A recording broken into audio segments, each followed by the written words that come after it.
Hello students, welcome to the Crystal International Public School. Standard 8 Subject Science, Chapter 2, Microorganisms, Friend and Foe. Okay, in the last 4 videos, part 1, part 2, part 3 and part 4, we have seen that how these microorganisms are friends for us and how these microorganisms are foe for us.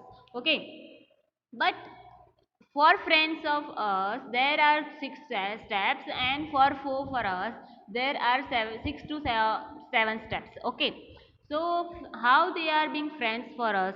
So here it is given. Before that we will see that viruses it is given. See, microorganisms are divided into 4 major groups, that is bacteria, fungi, protozoa and algae. Okay, and here it is given here about virus. Okay, viruses के लिए का deep में हम यहाँ बताया गया है that all the viruses are not coming in that category of microorganisms. Okay, and here it is given the disease is caused by the viruses and disease is caused by protozoa, disease is caused by bacteria, fungi, everything it is given over here, that you have to remember everything. You have to remember everything. Okay, so first of all we will do revision, as in every video we are doing that. So where do microorganisms live? That you know that into atmosphere, that during coronavirus you know everything, that coronavirus has been spreaded out due to the atmosphere. Okay, in the atmosphere the molecules and particles of the viruses, these coronaviruses are present, and as we are taking the breath, then it goes, these molecules and particles goes into our breath and then going to entering into the lungs, and then these virus spoiled our lungs. Okay, and the person should be suffered from the death. So this is the microorganisms. So ये हमारे लिए friends कैसे है, that we will see first of all, that making a curd in food. Food में ये लोग हमारे कैसे फ्रेंड है वो हमें देखना है, और लास्ट में हमने देखा है. So I will go very little bit fast, that making a curd is there and bread is there. So okay, curd में क्या है, lactobacillus जो है वो bacterium है, and this bacteria is working during the night to make it a curd. Okay, milk लो, उसमें थोड़ा 2 or 3 drops milk, the butter milk डालो, and then keep it for whole the night, and you will get the next morning curd. Okay, then after, so this is how it has been done because cost of bacteria. Bread में भी ऐसा होता है. ये activity भी मैंने दी थी आप लोगों को. This activity I gave you. These activities: commercial use of bacterium. Commercial use of microorganisms are what? That to make alcohol, wine. Okay, to make alcohol and wine it is used, and in this commercial use of microorganisms, fermentation are there. So what is fermentation? What is fermentation? Okay, this is tea. So what is fermentation?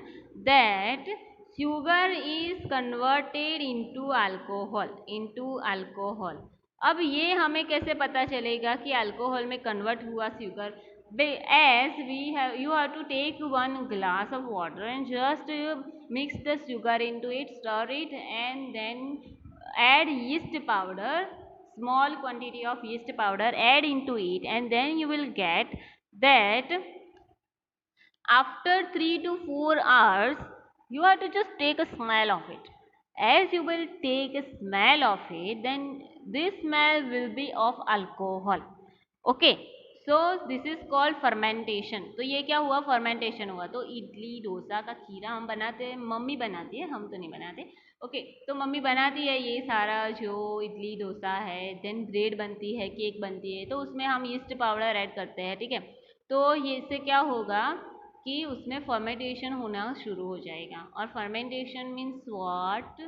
That to convert the process in which to conversion of sugar into the alcohol.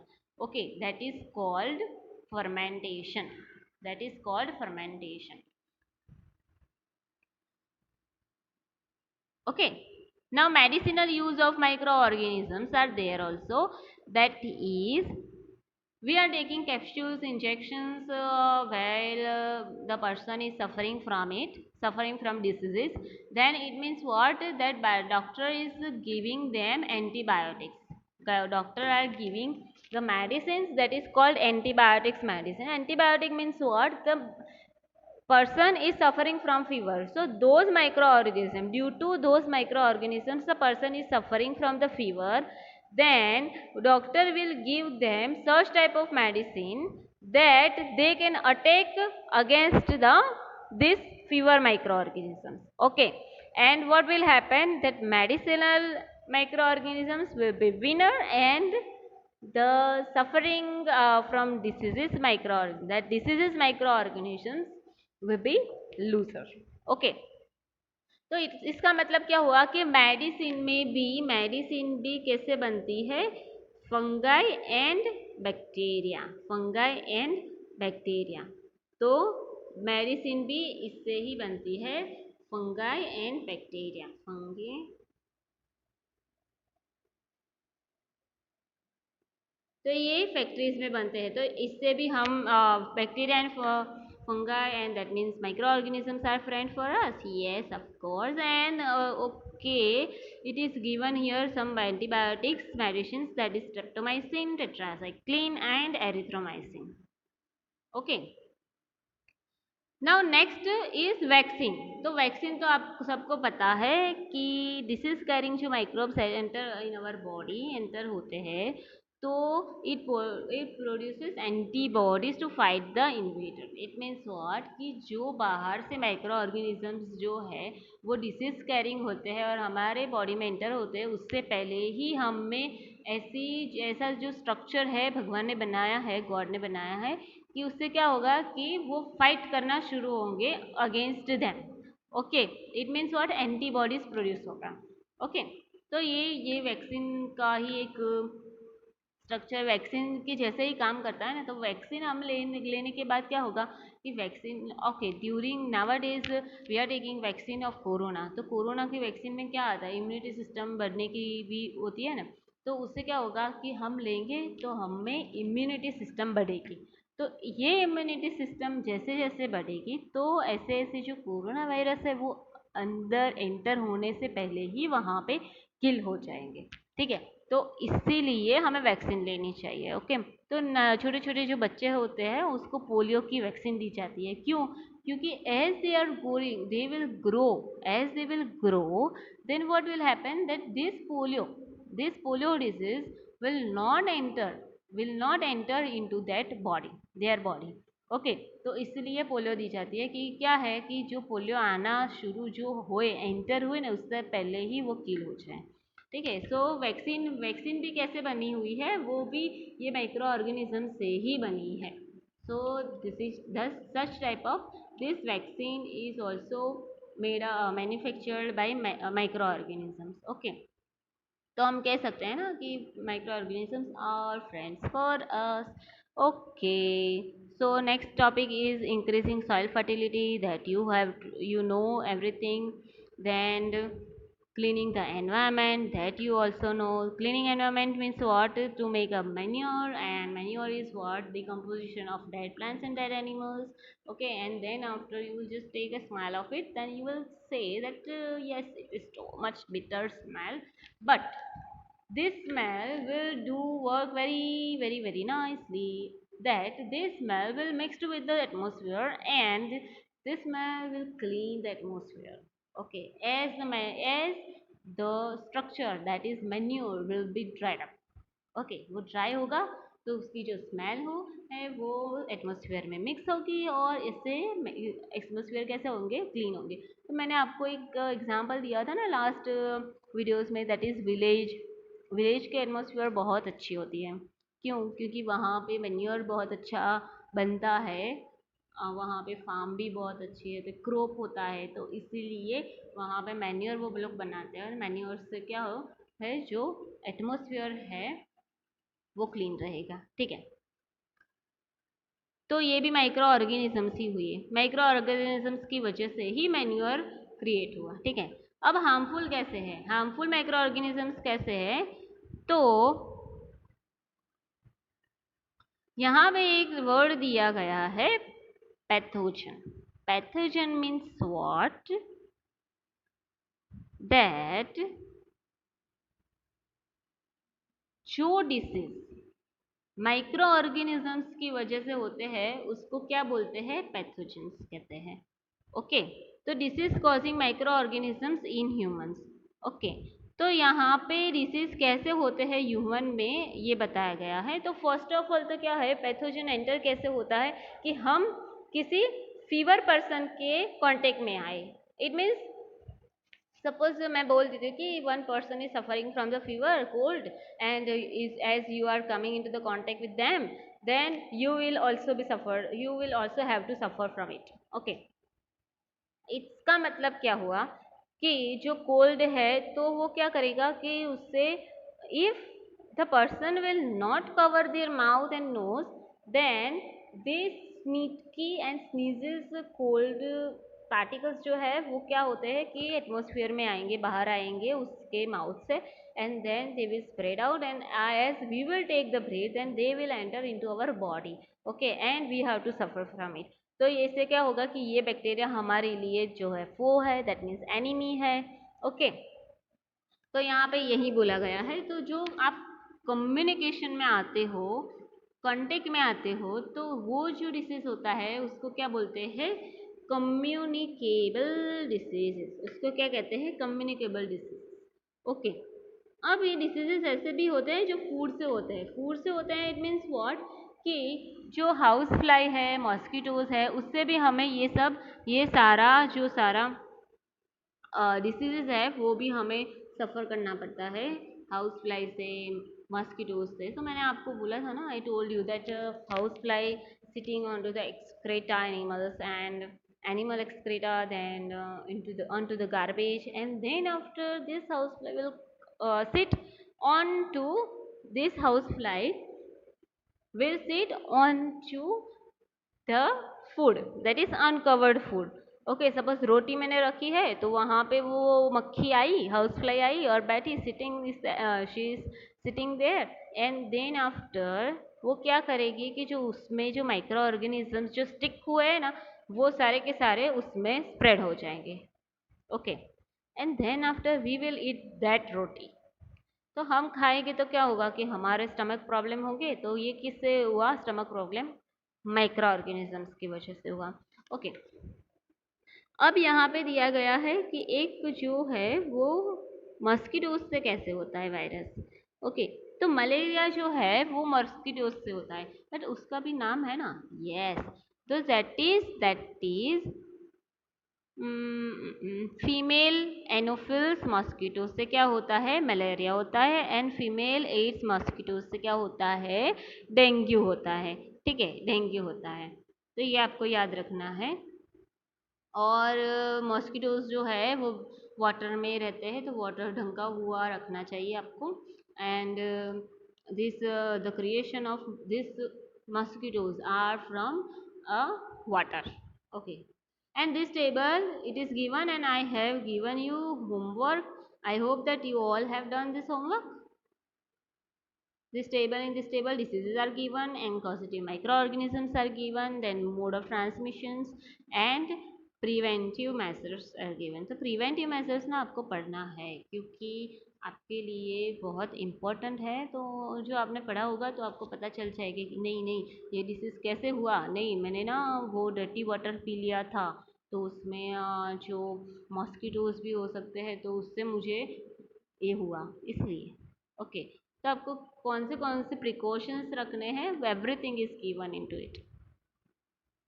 Next topic it was disease causing micro organisms in animals, then disease causing micro organisms in plants, and this table is also given. Food poisoning कैसे होता है वो भी हमने कल last time सीखा था कि फूड पॉइजनिंग कैसे होता है कि जो आपको खाने में सपोज फ्रेश फूड नहीं खाया आपने और जो 2 और 3 आवर्स पहले जो बना है उसमें खाया है, तो उसमें क्या होगा, माइक्रो ऑर्गेनिज्म शुरू हो जाएंगे बढ़ने के, एंड वो आप खाएंगे तो आपका डाइजेस्ट नहीं होगा। तो डाइजेस्ट नहीं होता तो उसका मतलब क्या है कि ये जो माइक्रो ऑर्गेनिजम्स है वो डाइजेस्ट नहीं करने देंगे, तो उससे क्या होगा कि आपको वॉमिटिंग होगी। ओके, तो इसका मतलब क्या होगा, आपका फूड पॉइजनिंग हुआ। ओके, तो इसके में भी आपको ध्यान रखना है। ओके, हाँ। तो अब हमारा नेक्स्ट टॉपिक है कि फूड प्रिजर्वेशन। अब फूड प्रिजर्वेशन क्या है, हमें फूड को प्रिजर्व क्यों करना पड़ता है। You are eating packet foods, of course everyone are eating. Okay, so we are eating packet food. तो पैकेट फूड तो 1 और 2 आवर्स पहले तो नहीं बने होंगे, उसको टाइम तो लगा होगा, बिकॉज बहुत सारी क्वांटिटी में उसको बनाना पड़ता है। ठीक है, तो हमने देखा we are just first of all see that what is expiry date.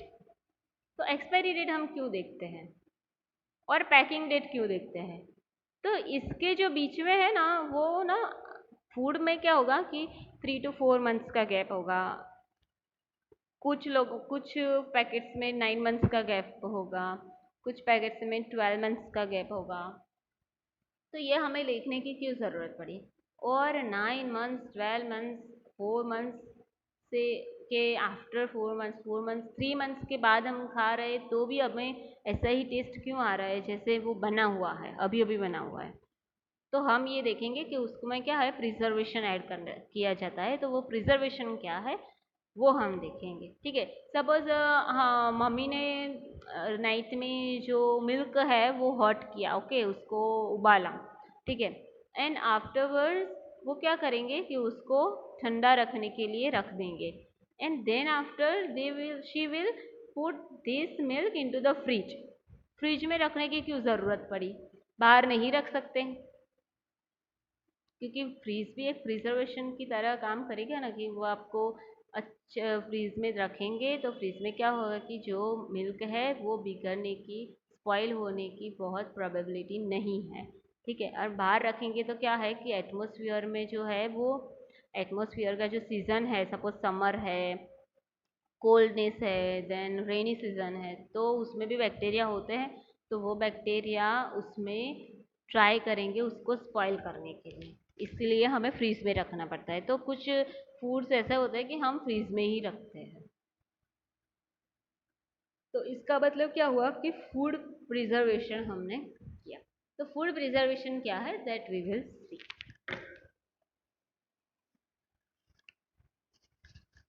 That in chapter 1 we have learnt about the methods used to preserve and store food grains. How do we preserve cooked food at home? You know that bread left unused under moist conditions is attacked by fungus. Microorganisms spoil our food. Spoiled food emits bad smell and has a bad taste and changed color. Is spoiling of food a chemical reaction? Yes or no?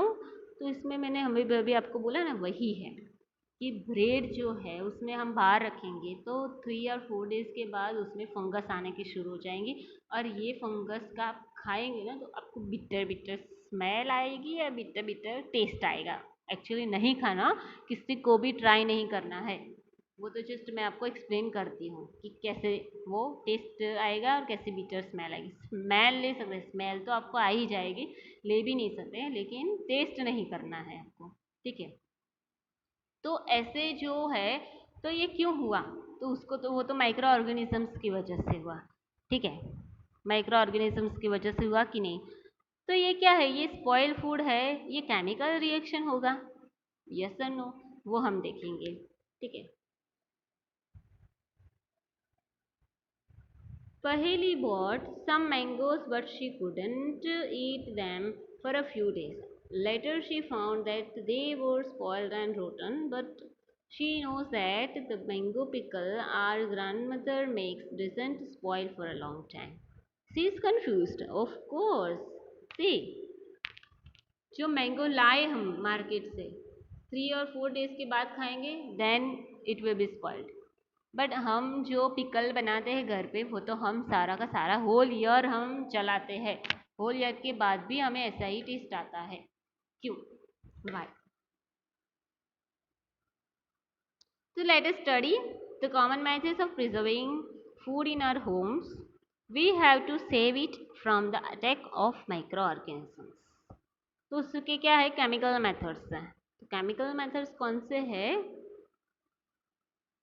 Salts and edible oils are the common chemicals generally used to check the growth of microorganisms.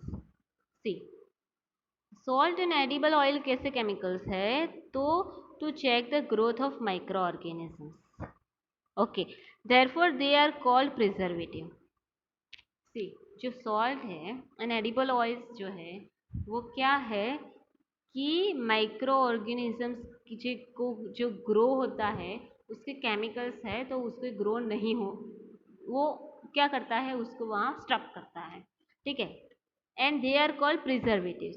We add salt और acid preservatives to pickles to prevent the attack of microbes. Sodium benzoate and sodium metabisulfite are common preservative. These are also used in jams, squashes to check their spoilage. Okay. तो ये रहा हमारा chemical methods. Okay, for preservation. Now next is preservation by common salt. Preservation by common salt, in which common salt has been used to preserve meat and fish for ages.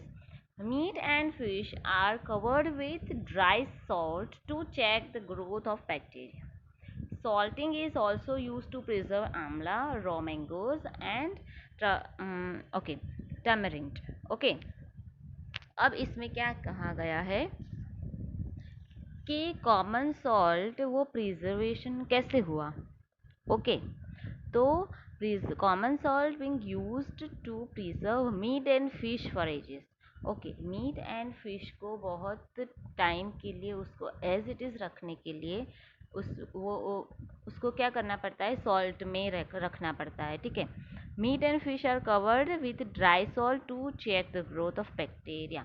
तो इस यहाँ पे क्या कहा गया है कि मीट एंड फिश को बैक्टीरिया उसमें ग्रो नहीं हुए इसलिए उसको सॉल्ट में रखेंगे. ठीक है. अब मैं आपको एक एग्जांपल देती हूँ that we are doing brush every day to our teeth. Okay. तो आप टीथ पे सॉल्ट घिसेंगे तो क्या होगा कि उसमें जो रहेंगे बैक्टीरिया जो होते हैं ड्यूरिंग नाइट जो उसमें ग्रो होते हैं हमारे माउथ में वो क्या हो जाएंगे? किल हो जाएंगे. तो नाइट से पहले सोने से पहले आपको ये जो है वो आपको डेली करना पड़ेगा. तो आप जो डेली करेंगे तो क्या होगा कि as you will be grown up then ये जो टीथ है उसका जो डिसीज होता है आता है वो नहीं आएगा. ओके.